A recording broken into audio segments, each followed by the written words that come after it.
오늘은 유안타증권 청담센터 이사이신 최성민 이사님을 초대했습니다. 네. 안녕하세요. 네, 안녕하세요. 네. 네. 초대해 주셔서 감사합니다. 네. 그 항상 TV 한국경제TV 최성민의 빅샷의 앵커시기도 네, 하죠. 네, 그렇습니다. 계속 이렇게 MC로 활동하시다가 네, 네. 또 오늘은 게스트로 오셨는데 좀 남다를 것 같습니다. 아이 뭐 그 전에는 또 그 게스트로 많이 출연도 했고요. 네. 그리고 또 워낙에 그 815가 요새 핫하지 않습니까? 아, 그런가요? 그래서 왜 안 불러주시나 뭐 이런 생각을 좀 하던 차에 그래서 불러주셔서 감사합니다. 네. 예. 그래서 세상은 둘로나뉜데요. 815에 나온 분과 나오지 않은 분. 아, 그렇습니까? 그러니까 나온 분으로 저는. 네, 알겠습니다. 워낙 또 경제 쪽의 전문가이시기 때문에 요즘 그 이슈가 되고 있는 몇 가지 그 주제들에 대해서 한번 질문을 드리도록 그렇게 네. 하겠습니다. 일단 지금 가장 화제가 되고 있는 게 이제 미국 대선 문제인 것 같고요. 아, 근데 미국 대선은 뭐 모든 유튜브와 경제 채널이 하루에 10시간씩 며칠 동안 계속 방송을 해가지고 네. 뭐 저희들보다 시청자 여러분들이 더 전문가실 것 같은데. 예. 하지만 또 우리 또 그 보는 네네. 그 관점이 또 다를 수 있으니까. 네네. 미국에서도 좀 계시지 않았나요? 뉴욕에 있었습니다. 뉴욕에. 네네. 그 뉴욕 하면 우리가 또 월가에 있었습니다. 네, 월가니까. 네네.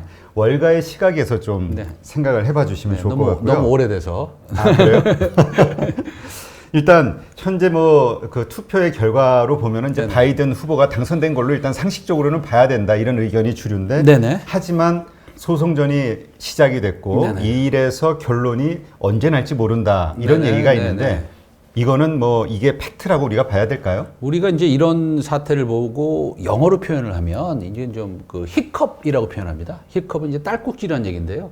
딸꾹질을 2, 3일 동안 하는 사람은 없잖아요. 그렇죠? 그렇죠. 가끔씩은 있죠. 예. 그래서 뭐 병원에 간 사람도 있지만 일반적으로 한두 시간 있으면 딸꾹질은 멈춥니다. 그렇기 때문에 이런 상황에 딸꾹질, 한 두세 번의 딸꾹질이 있다가 멈춰질 것이다 라고 보는 게 일단은 상식적이죠. 물론 이 세상은 상식대로 흘러가지 않는 경우도 한두 번은 있겠지만 지금은 그렇게 우리가 볼 수뿐이 없는 상황이다. 뭐 이렇게 말씀드리고 싶습니다. 예. 뭐 이게 그 1월 며칠까지인가 그 결정이 되지 않으면 그렇죠, 예. 그 하원에서 뭐 결정을 한다 이런 얘기도 있던데요. 하원에서 결정을 이제 동률이면 하원에서 결정하는 걸로 알고 있는데 뭐 그런 것도 사실은 그렇게 중요하지 않습니다. 지금 저는요 이제 이것을 사실은 돈의 흐름으로 좀 보는데 이게 이제 중요한 건 뭐냐면 제가 이런 말씀 드려도 될지 모르겠지만 이제 그 사이트를 가보면 아는데요. BWIN이라는 그 도박 사이트가 있습니다. 아, 네. 네, 도박 사이트 보면은 사실은 우리가 뭐 경마장에 가서도 예를 들어서 승률이 그러니까 배당률이 뭐 10대 1이다. 그럼 10,000원을 베팅하면 10만 원을 주지 않습니까? 네. 그리고 어떤 거는 뭐 10,000원을 베팅하면 100만 원을 주는 경우도 있고요. 지금 도박 사이트에 가보면요. 트럼프 대통령은 10,000원을 베팅하면 6만 원을 줍니다. 그러니까 배당률이 6배라는 얘기죠. 네. 근데 바이든은 지금 10,000원을 베팅하면 1,400원을 줍니다. 거의 확실하다 이렇게 보는 거군요. 확실한 정도가 아니죠. 뭐 99.99니까요. 사실은 그런 돈의 흐름에서 봤을 때는 뭐 거의 다 됐다. 그런데 이제 우리가 중요한 것은 이게 대법원 판결이 나든지 하원에서 투표를 통해서 하든지 간에 그 사이에 그럼 주식시장, 금융시장이 어떻게 변할 것인지가 궁금하신 거 아니겠습니까? 그렇죠.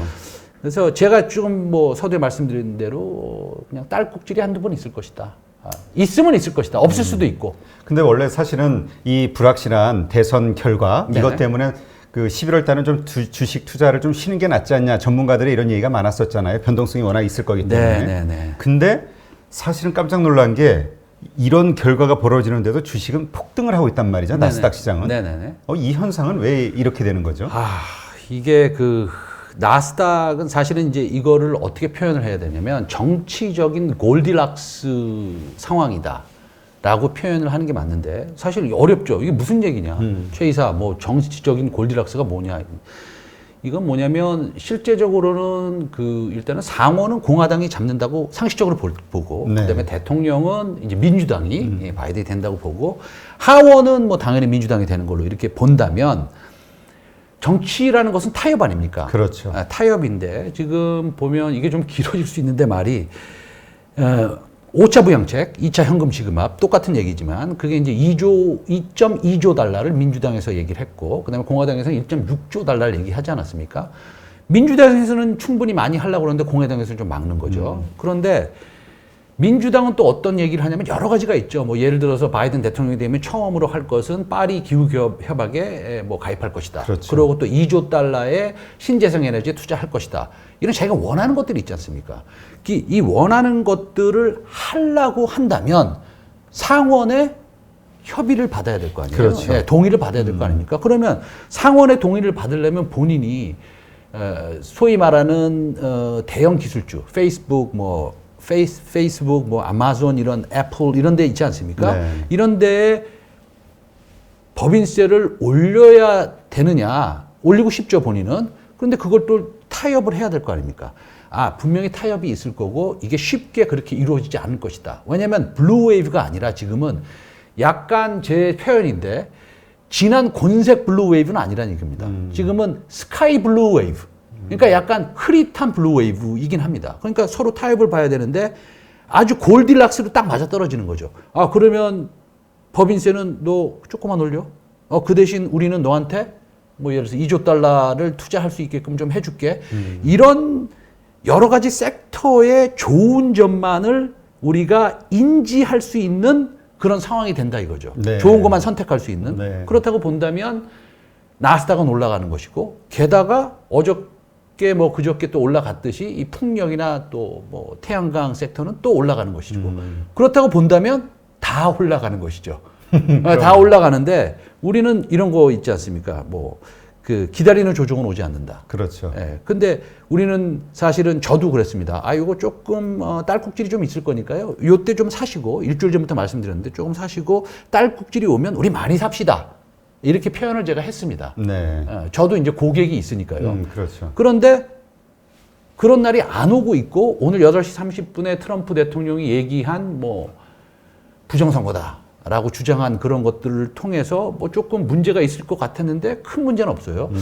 물론 오늘 뭐 코스닥이 좀 떨어지긴 하고는 있습니다만 그거는 뭐 그간 좀 올라서 이익 실현이 좀 나오는 것 같기도 하지만 어쨌든 간에 우리가 생각한 이거 뭐 웬만한 조정이 좀 나오겠는데 이런 것들을 우리가 지금 경험하지 못하고 있는데 모르죠. 뭐 내일부터 나올지. 그러나 다시 말씀드리면 정치적인 골디락스 상황으로 주식시장은 트럼프의 불복 선언의 가능성을 미리 선반영하고 뭐 있다. 이렇게 말씀드릴 수 있겠습니다. 네. 예. 그러니까 어떻게 보면은 참 이 금융시장이 그러니까 돈 냄새를 너무 잘 맡는 것 같아요. 네. 그날 그 선거 투표 날 네네. 그렇게 상승하는 거 보면서 야 이거 어느 한쪽으로 확실해지나 보다. 네네. 그런 얘기가 나왔었는데 결과를 보니까 또 그렇고 네. 미국민들도 뭔가 그 적당한 그 어떤 그 블루웨이브 정말 그 모두가 예상했던 네네. 그 상황을 절묘하게 피하면서 그렇습니다. 권력을 분산시키는 게. 네네. 근데 이제 사실 그 바이든 후보 같은 경우는 2030년까지인가요? 그 탄소 제로를 선언했죠. 네네네. 네. 그래서 이제 관련된 어떤 신재생 에너지가 엄청나게 뛸 것이다라는 의견도 있지만 사실은 당선이 확정되는 순간 이제까지 상승하던 그 종목들에 대한 조정이 있을 것이다가 대세를 이루었었거든요. 근데 미국 시장 같은 경우는 일단 엄청 말씀하신 대로 네네. 폭등하고 있으니까 네네. 좀 이 상황을 어떻게 봐야 될까요? 제가 풍력 재생에너지 전문가는 아니죠. 저는 뭐 제너럴리스트로서 여러 섹터를 한꺼번에 공부하고 전략을 세우는 사람으로서 어떤 한 섹터에 대한 완전한 전문 지식을 가지고 있지는 못합니다. 그러나 최대한 공부를 열심히 하고, 그 다음에 우리 고객들한테 어드바이스 하고, 이제 이런 것이죠. 그러나 제가 봤을 때는 뭐 한 달 전에 이미 애플은 RE 100에 가입을 하지 않았습니까? 리뉴얼 에너지 100이라고 그래가지고 자기가 그러니까 애플이 만드는 여러 가지 상품들을 재생에너지를 통해서 생산하겠다. 앞으로 그렇다는 얘기죠. 이제 네. 2050년까지 그런 얘기고 한 5일 전인가요? SK도 이제 RE 100에 가입을 했습니다. 그리고 전 세계적으로 이런 그 기후 환경 변화에 따라서 탄소 중립을 선언하는 국가가 선진국은 다 선언을 했고요. 어제만 해도 그 중국에서는 2025년 저도 그 숫자를 보고 깜짝 놀랐어요. 2035년이 아닙니다. 2025년까지 신차에 관해서는 20% 소위 말해서 전기차나 수소차를 의무적으로 판매하도록 하겠다. 뭐 이렇게 됐기 때문에 사실은 이것은 뭐 트럼프가 되든 바이든이 되든, 물론 바이든이 되면 훨씬 더 모멘텀이 살아나겠지만 어쩔 수 없는 시대의 변혁이다 라고 봤을 때 어쨌든 이쪽 이 사실은 재생에너지 섹터의 모멘텀은 이것은 짧게 가지는 않을 것이다. 물론 주식시장은 급격하게 그 반영을 할 수 있습니다. 주식시장은 예를 들어서 앞으로 10년 동안의 먹거리를 1년 안에 반영할 수는 있어요. 그게 바로 주식시장의 특성인 것이고, 네. 물론 그렇지 않고 천천히 간다면 이것은 뭐 3개월, 6개월짜리는 아니다. 이거는 한번 투자하면 2, 3년을 투자해야 되는 그런 섹터다라고 정리를 좀 하면 좀 약간 큰 무리가 없지 않을까 이렇게 생각합니다. 그러니까 이게 그 진짜 말씀하신 대로 유럽은 원래 이제 그 이 신재생 에너지 그 청정 에너지에 대한 그 뭐라 그럴까요? 그 사용 그 확산도가 상당히 높았던 나라 그렇죠. 그 예. 지역이었고 이제 미국이 거기에 합류를 하는 걸로 이제 봐야 네. 되겠죠. 중국도 오래전서부터 좀 이런 쪽에 해왔었고. 사실은 뭐 우리가 이제 2차 그러니까 전기차의 그 소위 침투율이라고 하지 않습니까? 그러니까 예를 들어서 10월 달에 차 몇 대 팔렸어요? 물어보면 100대 팔렸습니다. 그럼 그 중에서 전기차 몇 대 팔렸어요? 그러면 뭐 예를 들어서 10대 팔렸습니다. 그러면 그 침투율이라고 그러는데 penetration rate라고 그러는데 이게 10%뭐 이 정도 되는데 독일이나 프랑스나 영국 같은 경우에는 뭐 숫자가 제가 정확하지는 않지만 뭐 8%, 9% 이렇게 나올 수 있습니다. 근데 사실 북유럽 같은 경우에 덴마크, 핀란드, 스웨덴 뭐 이런 곳 있지 않습니까? 이런 곳은 침투율이 엄청납니다. 뭐 15% 이상 넘어가는 국가도 있고요. 더 이상 가는 국가가 있습니다. 그래서 그 다음에 아무래도 이 북유럽은 바람도 잘 불고 그 다음에 뭐 햇빛은 좀 덜 날 수는 있고 그 다음에 땅덩어리는 그렇게 크지는 않고 하니까 해상 풍력이 굉장히 발달하고 그 다음에 육상 풍력이 발달했거든요. 그러니까 사실은 전 세계의 풍력, 태양광은 뭐 그렇다 치더라도 풍력을 주도하는 나라는 북유럽이고 그 다음에 영국이 될 수 있고 유럽인데 미국은 아무래도 뭐 트럼프 대통령이 뭐 텍사스에서 표를 좀 얻어야 되고 그 다음에 프래킹이라고 그래가지고 셰일 가스, 셰일 오일을 할 때 이런 이런 긴 장치가 들어가서 이 돌을 파쇄한다 하는 것을 프래킹이라고 그러거든요. 돌을 파쇄하면 물로 파쇄합니다. 그럼 물이 막 땅으로 흐를 거 아닙니까? 안에. 그렇죠. 그러면 공해가 많이 발생하고 그런데 사실 그거 안 좋은 거거든요. 그렇죠. 예, 그래서 그렇지만 또 그 사람들도 먹고 살아야 되니. 예, 그래서 트럼프 대통령은 이 오일 앤 가스, 석유화학 이쪽 산업에 조금 이렇게 지원을 좀 하고 있고 그 다음에 뭐 이런 말씀을 하지 않았습니까? 뭐 시끄럽고 그 공간도 많이 차지하고 뭐 별로 좋지도 않다. 예. 그렇게 얘기했는데 이제 이번에는 그런 상황이 완전히 180도 바뀐 것이죠, 미국도. 예, 네. 그렇습니다. 그래서 이런 걱정하시는 분도 있더라고요. 그렇지 않아도 지금 그 세계 그 오일 값이 원유 가격이 네네. 폭락을 네네. 한 상황이잖아요. 그래서 네네. 채산성이 안 맞는 네네. 셰일 오일 업체들이 그나마 지금 그로기 상태에 있다가 이런 쪽으로 수요가 몰리기 시작하면 더 어려워지고 파산으로 몰리는 거 아니냐 이런 걱정하시는 분들도 이게 또 물론 이제 좀비 기업의 어떤 파산은 오히려 긍정적인 역할도 할 수 있지만 네네네. 지금 원체 어려운 상황이니까 경제가 이게 또 어떤 새로운 그 불씨가 되지 않을까 경제 위기에 뭐 그렇게까지는 안 갈 거라고 생각합니다. 예, 경제 위기 불씨가 될 것 같지는 않고요. 그러나 망할 겁니다. 망한다고 봐야겠죠. 망할 겁니다. 근데 그게 뭐 불씨가 된다 이렇게 생각하지는 않고요. 어차피 산업이 하나가 좀 약간 사그라들면 또 반대되는 산업이 육성이 되는 것이고 그것을 소위 커버한다고 그러죠. 네. 커버할 수 있는 것이니까요. 뭐 지난 사실은 코로나 바이러스가 창궐할 때 3월, 4월 달 처음에 사람들이 패닉 상태에 빠질 때 그 하이힐드 스프레드, 소위 말해서 좋은 회사와의 채권, 돈을 빌리는 이자율과 네. 나쁜 회사의 돈을 빌리는 이자율의 차이가 급격히 벌어지면서 지금 한두 개의 셰일 가스 회사가 파산하지 않았습니까? 그리고 지금 보면 뭐 사실은 그 셰일 가스 회사들이 이 수요 문제, 그다음에 채산성 문제 때문에 이제 문제가 생기는 것인데 그걸로 인해서 뭐 경제 위기가 온다. 뭐 이렇게 보기에는 좀 무리가 있다. 이렇게 생각합니다. 네. 예. 사실 뭐 지금도 그 환경이 어려운 기업들, 물론 연준에서 뭐 채권을 뭐 매입해주겠다 어쩌고 저쩌고 얘기는 했지만 말 립 서비스였고 실제로는 행동하지 않았다. 그래서 이제 현재 그들 뭐라 그럴까요? 하이힐드 하이힐드 채권인가요? 네네. 정크본드. 예. 정크본드들의 그 어떤 회사채 등 금리가 상당히 높은 상황이라 되게 어려운 상황들이다. 이런 얘기가 있던데요. 네네. 어렵습니다. 예, 어렵고요. 그러나 이제 경기가 좋아지면서 사실은 경기가 좋아지면은 여행 가고요. 자동차 끌고 다니고 그다음에 석유화학은 뭐 우리가 운동화 사면 고무가 다 석유로 만드는 것이니까 뭐 이 테이블도 마찬가지고 TV도 마찬가지입니다. 이런 게 전부 다 석유 제품인데 예, 그런 것들이 좋아지면 좋아질 수 있겠죠. 그런데 어쨌든 백신이 언젠간 나올 것이고, 네. 그다음에 경기는 턴어라운드 하고 있고, 여러분들이 보시는 지금 금호석유화학이나 롯데케미칼의 주가를 보면 지금 우상향하고 있지 않습니까? 그래서 사실은 경기가 전반적으로 좋아지는 거에 대한 경기 민감주가 좋아지고 있고, 그러므로 인해서 아무래도 재생에너지에 대한 그 수요가 이제 폭발적으로 증가할 테지만, 그게 뭐 내일부터 증가하는 건 아니거든요. 그렇기 때문에 석유에 대한 수요는 어느 정도는 있지만 과거와 같이 뭐 우리가 그 뭐 석유 예를 들어서 WTI라든지 아니면 브렌트유가 지금 뭐 40불이라고 한다면 이게 뭐 60불, 80불 갈 수 있다라고 상상하기에는 조금 어려운 측면이 있는 것 같습니다. 예.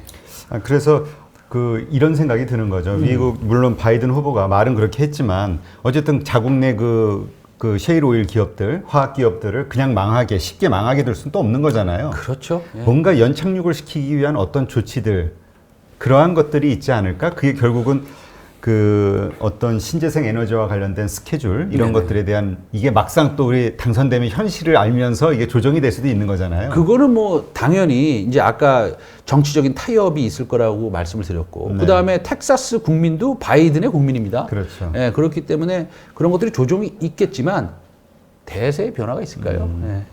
알겠습니다. 네. 일단은 그러면 좀 바이든 수혜주에 대해서 지속적으로 관심을 갖는 게 좀 필요하다. 제 생각에는 예, 당연히 뭐 그것은 그러셔야 될 것 같습니다. 왜냐하면 세상이 바뀌는 거에 대한 이런 그 감을 잃지 않고 유지하셔야 됩니다. 예. 그러니까 우리가 보통 이런 거 우리 한국적으로 얘기하면 대선 테마주 이런 거 보면은 왜 좀 되게 위험해 보이잖아요. 네네네. 근데 지금 이 바이든 수혜주 같은 경우는 지속적으로 정책적으로 글로벌리 이걸 끌고 가는 분야로 우리가 좀 장기적인 어떤 그 섹터로 봐야 된다. 이렇게 이해하면 되겠네요. 그렇죠. 근데 이제 사실은 이것을 우리가 잘 우리 시청자 여러분들한테 말씀을 드려야 되는데 바이든 수혜주 그러면 좀 약간 뭐라 그럴까요? 좀 가볍습니다. 그렇죠? 예, 예. 우리가 무슨 테마주 같은 거 뭐라 테마주 그럴까? 같이 이렇게 느끼니까 이게 아니라요. 유행하는 세상을 바꾸는 혁신 섹터. 혁신 섹터. 예, 혁신 섹터로 하는 게 바이든이 중요한 게 아니라 바이든이 덴마크에는 없잖아요. 영국에. 그렇죠. 대만에도 없고요. 예, 그러니까 이것은 세계적인 혁신이다. 라고 생각하시는 게 더 옳다고 생각합니다. 네. 그러면 지금 요즘 화제가 되고 있는 것 중에 또 하나가 이 플랫폼 기업들에 대한 그 독과점 규제 문제. 요 문제가, 미국이요? 예, 미국이요. 네네네. 예, 이런 이슈가 있었잖아요. 바이든 대통령이 된다 하면 이런 거에도 좀 뭔가 변화가 있을까요? 문제가 아니면? 있겠죠. 아무래도 좀 문제가 있는데 또 이 독과점 저 잘 모르겠습니다. 솔직히 잘 모르겠는데 예, 어쨌든 세상이 또 그쪽으로 바뀌는 것이고 그 다음에 엘리자베스 워런 같은 분은 극좌였고 그 다음에 회사를 쪼개야 된다 이렇게 얘기를 하셨지만 바이든은 뭐 한 45년 50년 동안 정치를 했던 분이고 그 다음에 또 부통령인 해리스 그 여성분은 또 이렇게 회사를 쪼개는 거에 대해서 뭐 찬성은 안 하는 것 같아요. 그 다음에 이제 독과점 이슈는 조금 약간 다른 이슈일 수도 있지만 그러면 만약에 독과점 이슈가 굉장히 이 규제가 강하고 그 다음에 법인세를 엄청나게 올릴 것이고 만약에 그렇다면 나스닥이 이렇게 행동을 하면 안 되죠. 그러니까 다시 말씀드리면 정치적인 타협이 분명히 있을 거라는 것을 결론으로 우리가 내릴 수 있는 것이죠. 네, 그렇습니다. 예. 그럼 지금 이렇게 좀 뭐라 그럴까 아주 훈훈한 이 시장 분위기가 갑자기 좀 돌변할 수 있는 거는 예를 들면 뭐가 있을까요? 예를 들어서 미국의 대법원에서 네. 우편 투표에 대한 이슈 가지고 예를 들어서 이건 좀 정말로 틀린 게 있는 것 같다. 뭐 예를 들어서 35,000표 이거는 좀 문제가 있다. 이거 빼자라든지. 트럼프 편을 들어줬을 그렇죠. 때. 예. 이런 이슈가 나오면 조금 출렁거릴 수는 있을 것 같습니다. 그러면은 네, 집에 있는 사기 그릇까지 다 팔아가지고 빨리 사야 주식 된다. 사야죠. 네. 그러면 요거 하나 더 여쭤볼게요. 그럴 때 이제까지 우리가 그 언택트가 이제 그동안 주도주였잖아요. 네, 네. 이 주도주를 사는 게 맞습니까? 아니면 지금 뭐 이러저러한 예, 어떤 섹터를 만약에 우리가 그런 출렁거릴 때 산다면 재생에너지는 일단은 우리가 샀죠. 샀다고 봐야 됩니다. 그렇죠? 여러분들 관심 많으시니까 사야 되는 것이고. 이게 저는 바이오의 완전히 빅팬은 아닙니다. 네. 바이오를 뭐 그렇게 너무 좋아하고 뭐 그러진 않지만 지금 어저께 FOMC에서도 사실은 그 뭐 자산 매입의 속도를 줄이지 않겠다라고 얘기했고, 그 다음에 그 오바마 케어 혹시 기억하시는지 모르겠는데 그것은 뭐 전 국민을 이제 그 보험 들어준다 뭐 이런 얘기거든요. 쉽게 얘기하면. 그 저소득층이 한 3,500만이 있고, 그 다음에 중산층이 얼마 있는지 모르겠지만 어쨌든 저소득층 3,500만에 가입을 시키는 거, 중산층도 조금 보조를 해주고 뭐 이런 겁니다. 그래서 오바마 대통령이 그렇게 한 건데, 트럼프 대통령이 이제 당선이 되고 나서 제일 먼저 했던 거, 바이든 대통령이 본인이 제일 먼저 하려고 그러는 것은 파리 기후협약에 재가입하는 것이고, 트럼프 대통령이 제일 먼저 했던 것은 무엇이냐면 오바마 케어를 없애버리는 거였습니다. 근데 없애려고 하니까 의회에서 계속 반대를 해요. 근데 몇 번 트라이를 했냐? 4번 했습니다. 네. 없애자고 4번 얘기했어요. 그래서 없앴는데 지금은 이제 사실 오바마 대통령은 아니니까 바이든 대통령이라고 한다면, 아직 오늘 이 순간에는 100% 당선 확정이 되지는 않았으니까 바이든이 대통령이 된다면 이제는 바이든 케어가 나오는 것이죠. 그러면 저희가 이제는 바이오, 저금리 상황, 그 다음에 앞으로 저금리가 계속 될 거라는 상황은 우리가 이건 잊지 말아야 됩니다. 그 다음에 바이든 케어를 통한 그 우호적인 이런 센티멘트가 아무래도 바이오 쪽에 있을 것 같아요. 저도 이제 바이오에 얘기하면서 내가 이 바이오를 사실은 좀 별로 좋아하지 않는 사람인데, 이 바이오를 얘기하는 것은 그만큼 바이오 좋은 종목을 말씀드리는 거죠. 갑자기 삼상을 해가지고 실패하고, 실패했는데도 실패하지 않았다 그러고, 이런 종목도 사실하는 게 아니라 좋은 종목들이 있습니다. 분명히. 리포트 많이 읽어보셔야 되고요. 유한타증권 청담센터로 전화 주십시오. 네. 전화 주시면 제가 알려드릴 수 있고요. 저랑 상담하실 수 있습니다. 제가 상담하는 게 제 일이니까요. 그래서 바이오도 좀 봐야 되겠다 이겁니다. 그렇지만 정말로 바이오는 좋은 주식을 오래 가져가야 되는 것이고요. 그래서 재생에너지, 그 다음에 바이오 섹터를 성장주를 좀 보고요. 그 다음에 소위 경기 민감주도 이제는 좀 봐야 되는데, 그러면 왜 경기 민감주 왜 봐야 되느냐? 아주 단순한 이유죠. 백신이 나올 것이기 때문에 봐야 됩니다. 나온다라는 걸 전제로 하고. 그래, 전제로 하고 봐야 됩니다. 근데 언제 나오냐? 저는 알 수 없습니다. 근데 이제 미디어에 보면 1월달, 2월달 요 정도 되면 나오지 않을까. SK바이오사이언스에서도 CMO로 이제 만들고 있고요. 그 다음에 녹십자에서도 만든다 그러고, 물론 이제 수주를 받아서 만드는 대로 만드는 것이 이제 CMO입니다. 본인이 개발하는 게 아니라. 그렇죠. 어쨌든 나오는 거 아닙니까? 그렇기 때문에 경기 민감주도 반드시 봐야 된다. 네, 알겠습니다. 하여튼 미국 대선 그 결과에 따라서 네네. 사실은 크게 이게 달라질 건 없다 이렇게 봐야 되겠네요. 일단 달라질 건 흐름은. 없습니다. 네. 그래서 오히려 조금 조정이 나와준다면 기회가 많이 될 수 있는 고마운 일이죠. 우리 대표님 아주 정확하게 지금 고맙습니다. 땡큐라고 합니다. 땡큐 하고 그냥 사시면 됩니다. 네, 알겠습니다. 다시 한번 말씀드리면 무서워하지 말아라. 이런 말씀을 좀 드리고 떨어질 싶어요. 때. 두려워하지 말아라. 사실 떨어질 때는 두려워할 만한 이유가 있잖아요. 이러이러한 합리적인 이유들이. 그렇죠. 두렵죠. 그리고 저도 두렵습니다. 제가 추천한 주식이 떨어지면 이거 왜 이러지? 이렇게 두렵지만 한 일주일만 지나면 또 두려움이 없어지는 경우가 굉장히 많거든요. 네, 알겠습니다. 네네.